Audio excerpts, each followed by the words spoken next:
Hola chiquis, ¿cómo están?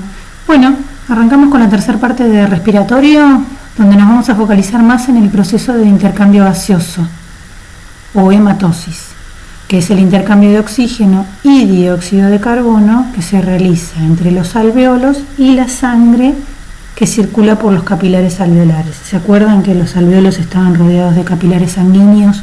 Bueno, ahí hay un intercambio de oxígeno y dióxido de carbono.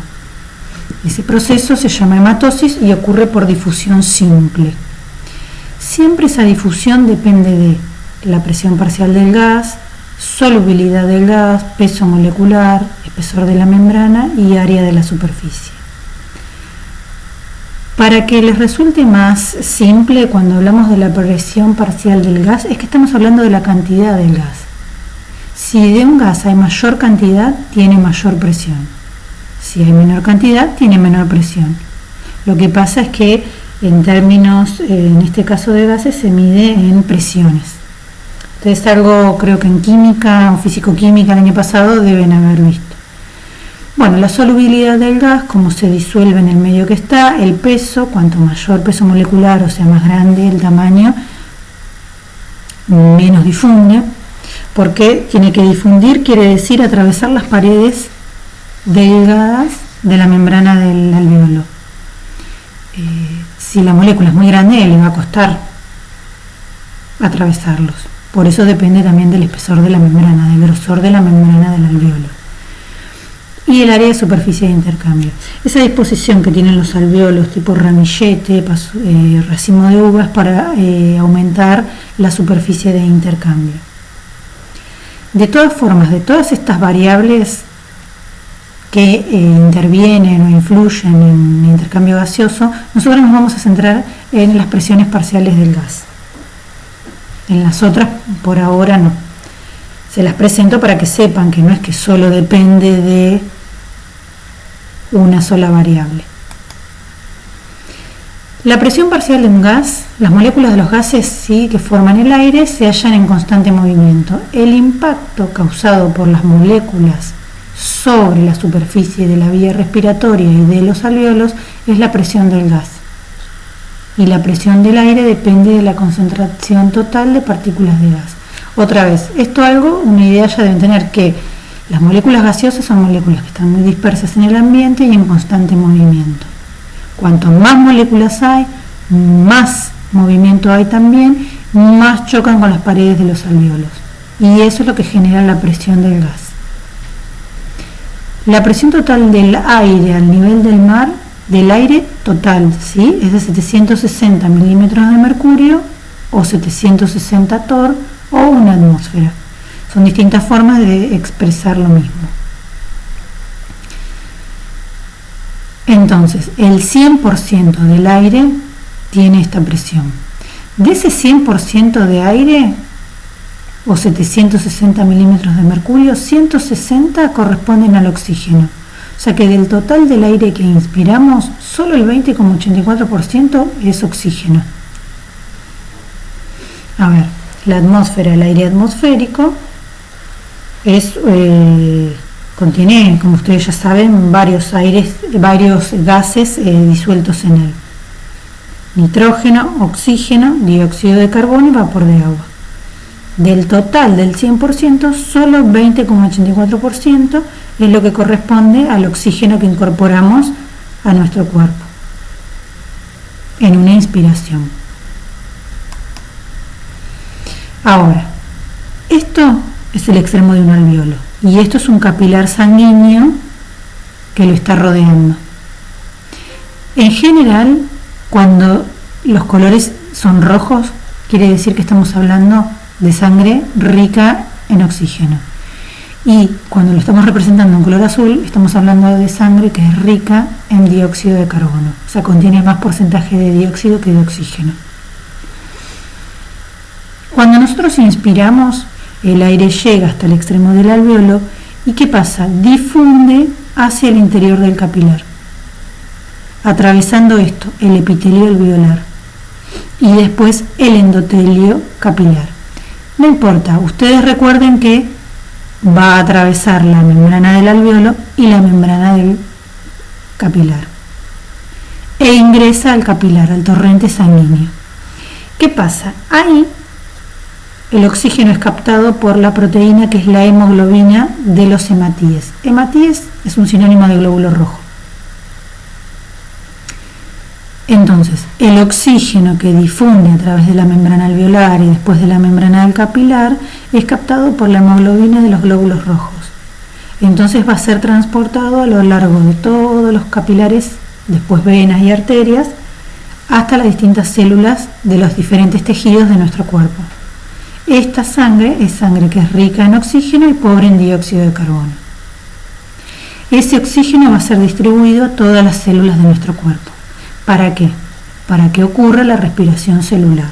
Se unen nutrientes con oxígeno, se genera energía metabólica y dióxido de carbono. Entonces en nuestro cuerpo se va acumulando el dióxido de carbono que va a difundir de la membrana de las diferentes células hacia los capilares y va a ir retornando hacia los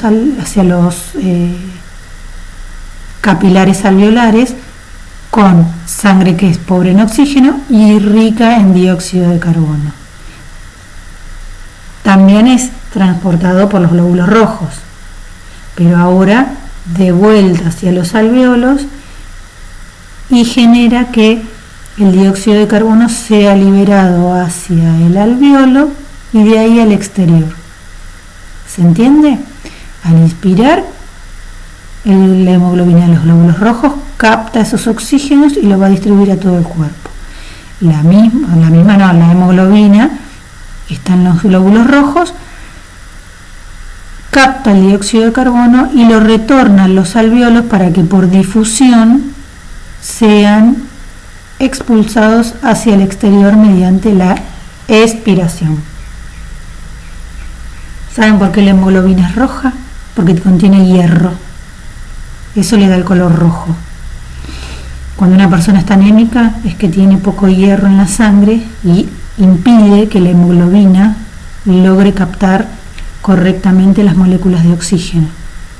Si nuestro organismo no tiene buena ventilación, nos sentimos cansados, con sueño, con bajos de energía. ¿Por qué? Porque no hay oxígeno. ¿Para qué? Para que nuestras células realicen la respiración celular y generen energía para nuestro cuerpo. ¿Vieron?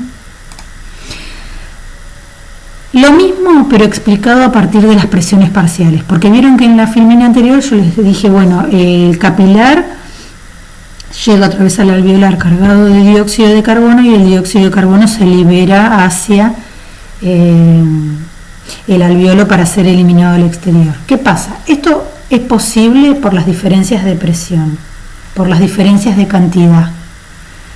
Esto es un conducto alveolar. Nosotros inspiramos y acá entra el aire. El aire que incorporamos tiene una presión de oxígeno de 100 milímetros de mercurio, una presión de dióxido de 40.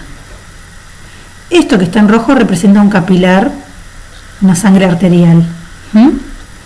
Presión de oxígeno de 100, presión de dióxido de 40. Esto difunde naturalmente del alveolo al capilar y es distribuido a todo nuestro cuerpo. Fíjense acá, presión de oxígeno 40 y acá hay 100. ¿Dónde hay más cantidad de oxígeno? ¿En la sangre venosa o en el alveolo? En el alveolo.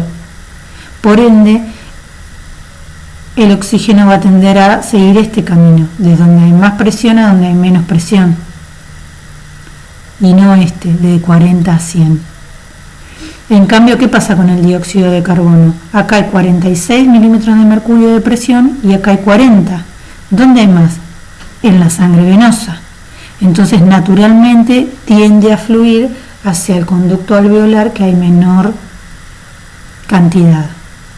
¿Por qué les pongo esto? Ustedes siempre recuerden que si bien esto es por diferencias de presión, o sea, por diferencias de cantidades de moléculas de gas, el principio es que siempre se va a movilizar desde donde hay más cantidad a donde hay menos cantidad. Como si ustedes ponen en un vaso de agua tinta y ponen un cartucho de fibra. ¿Dónde hay más tinta? Dentro del cartucho de fibra. ¿Y qué tiende a hacer esa tinta? salir del cartucho y dispersarse por todo el vaso de agua, de donde hay más cantidad de tinta, cartucho de fibra, a donde hay menos cantidad de tinta, que es que el vaso de agua, hasta que todo el vaso de agua va a quedar de ese color. Ese principio vale para líquidos, como el ejemplo que les acabo de dar, como para sistema gaseoso. Y este es el principio mediante el cual podemos incorporar oxígeno a nuestro cuerpo y eliminar el dióxido de carbono. Cuando nosotros inspiramos y aumentamos el volumen de la caja torácica, disminuimos la presión de gas dentro de nuestro organismo. Hay más presión en la atmósfera que en nuestro tórax. El aire entra. Al entrar con esta presión de oxígeno de 100, naturalmente el gas difunde hacia adentro de nuestro cuerpo. En la expiración, que viene la sangre cargada con mayor presión de dióxido de carbono, y como en nuestra expiración el volumen de la caja torácica disminuye, en este caso va a haber más presión de dióxido dentro de nuestro organismo que fuera de él. Por eso naturalmente el camino que realiza es de salida. Pero para no perderse, siempre tengan en cuenta que se movilizan de mayor presión a menor presión, sea el gas que sea. Entonces siempre para analizar la situación se posicionan en ese razonamiento. ¿Se entiende? Bueno, espero que haber sido clara. Si no, me consultan. Besito.